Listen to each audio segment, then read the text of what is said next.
Ethan sat alone in the dim control room of the orbital research station, his fingers tapping rhythmically against the console.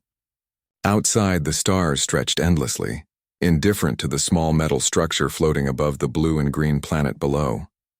He had been assigned here for months, monitoring the planet's unusual energy signatures and running experiments no one else had time for.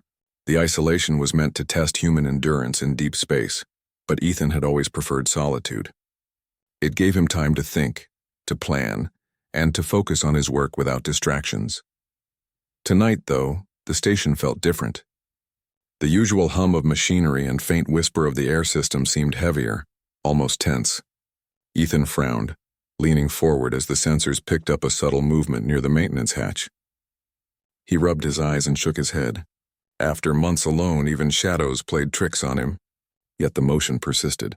Something or someone was climbing the outer framework of the station. Before he could process it, a soft metallic scrape echoed through the hatch, followed by a sudden thud inside. Ethan jumped to his feet.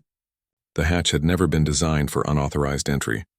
He reached for the emergency controls to seal it, but the figure moved quickly. A young woman, unlike any human he had ever seen, slipped through the opening with astonishing grace. Her features were delicate yet alien, with luminous eyes that reflected the starlight and a subtle shimmer to her skin that caught the low lights of the control room. Ethan froze. The woman's gaze met his, and for a moment there was no sound except the hum of the station. Then she raised her hands in what seemed like a universal gesture of peace. "I'm not here to hurt you," she said, her voice melodic but strained. "Please, don't be afraid." Ethan's mind raced. Was she a spy? A scout from a rival civilization? A refugee? His instincts screamed caution, but curiosity overcame fear. "Who are you?" he asked, trying to keep his voice steady. "My name is Lyra," she said, her accent unusual, her words carefully chosen. "I need your help." Ethan's first thought was that she must have some knowledge of the station's systems. Whoever she was, she clearly understood the layout and how to bypass the security protocols. Her eyes scanned the room, taking in the consoles, the energy cores, and the emergency supplies. "Why are you here?" he asked, stepping closer, still wary. "They are after me," Lyra said, her voice lowering. "My people, my own empire, wants to capture me. I discovered something I was not supposed to see. I cannot go back." Her words hung in the air, heavy with urgency. Ethan studied her carefully. Her appearance and abilities were extraordinary, but her fear was real. Something in her eyes convinced him she was telling the truth. "Then you're stuck with me," he said finally. "We'll figure this out together." The two quickly moved to the control panels. Ethan explained the current experiments he was running, the energy readings from the planet and the ongoing storm forming in the lower atmosphere. Lyra listened intently, her eyes scanning the schematics with an understanding that surprised him. "You are focusing on the wrong channel," she said after a moment, pointing to a set of fluctuating readings. "If you adjust the frequency to match the natural harmonics, you can stabilize the core during the storm." Ethan blinked. "I've tried that. It's complicated. I can help," Lyra said confidently. Her fingers danced over the controls, and within minutes the readings began to stabilize. Ethan felt a mixture of relief and awe. Here was someone with knowledge that rivaled and perhaps exceeded his own. The station shuddered as the first tremors of the storm hit. Outside the viewport, dark clouds swirled, illuminated by bursts of electrical energy from the planet below. Ethan's heart raced as he worked alongside Lyra. Their movements synchronized as they reinforced the energy shields and stabilized the life support systems. "You're fast," Ethan said, glancing at her. "Faster than anyone I've ever worked with." "I had to be," Lyra replied, her eyes never leaving the console. "Every day I've been running has taught me to be quick and careful. One mistake could cost me my life." The storm intensified. The station groaned under the pressure, warning lights flashing across the control panels. Ethan took a deep breath, focusing on the task at hand. "We need to reroute auxiliary power to the external shields," he said, pointing at the console. Lyra nodded, her hands moving in tandem with his, making adjustments he hadn't considered. Minutes passed like hours. Outside, the storm raged, but inside, the human and alien worked as one. Each task they completed brought them closer to stability. Ethan realized that this partnership, born out of necessity, was teaching him new ways to think about his work. Lyra's perspective was entirely different, shaped by a civilization he could barely comprehend. yet it complemented his own human ingenuity perfectly. Finally, the energy readings began to normalize. The shields held. The station no longer trembled with each gust of wind and lightning strike from below. Ethan exhaled, leaning back in his chair, exhausted but exhilarated. "We did it," he said, a smile breaking across his face. Lyra looked at him, her expression softening. "For now," she said. "The storm is only the beginning. My pursuers are tracking me through space. We have little time." Ethan's stomach tightened. He had known isolation was part of his assignment, but he had never imagined facing a threat like this. Yet, despite the danger, he felt a spark of excitement. For the first time in months, he wasn't just surviving. He was part of something bigger. "What do we do next?" he asked. "We prepare," Lyra said, her voice steady. "We use what you know about this station and what I know about the universe. Together we can stay one step ahead." Ethan nodded, understanding that his life had changed in an instant. The quiet days of routine research were over. He had been thrust into an adventure that spanned the stars, and for the first time he felt truly alive. The night outside deepened. The storm rumbled faintly in the distance, a reminder of the planet's raw power. Inside, Ethan and Lyra continued their preparations, working side by side, forming an alliance born out of necessity, curiosity, and an unspoken respect for each other's abilities. Hours passed, and the station settled into a tense calm. Lyra moved to the viewport, her luminous eyes scanning the darkness of space. "They will come," she said quietly, almost to herself. "But they will not find us easily." Ethan approached, standing beside her. "Then we'll make sure of it," he said. "They won't take you without a fight." A faint smile touched Lyra's lips.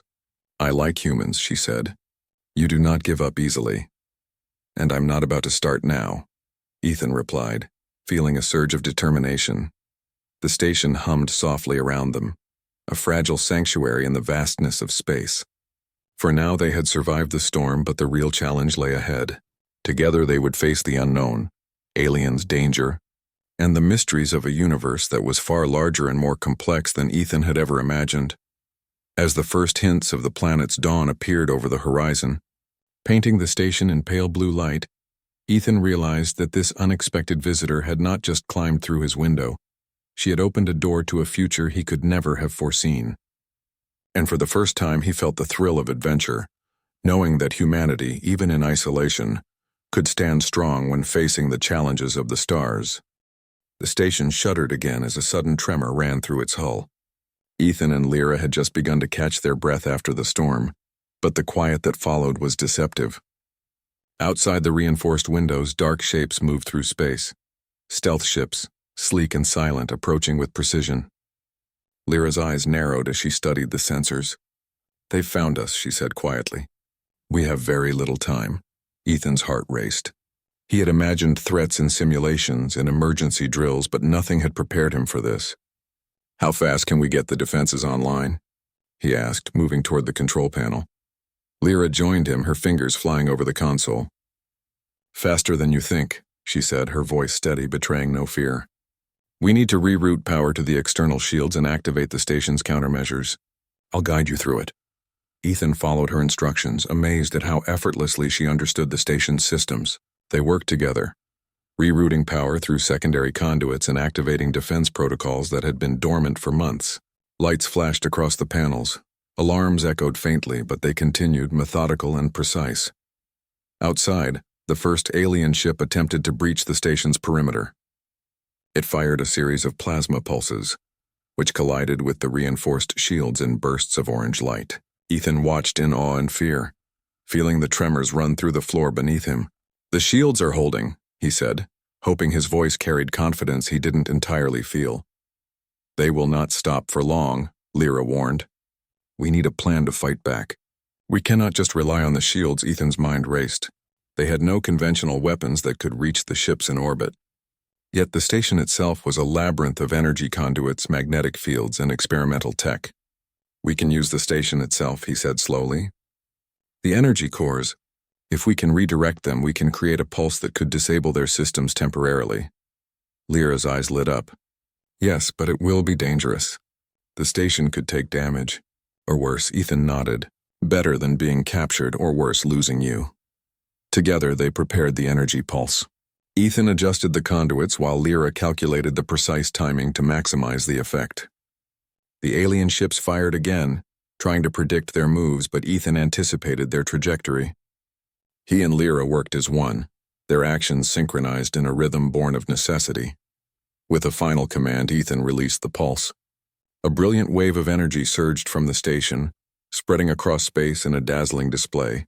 Outside, the alien ships shuddered and sparked as their systems were momentarily disabled. One by one, they tumbled, struggling to regain control. Ethan exhaled, relief flooding through him. It worked. It worked because of you, Lyra said, her voice softening.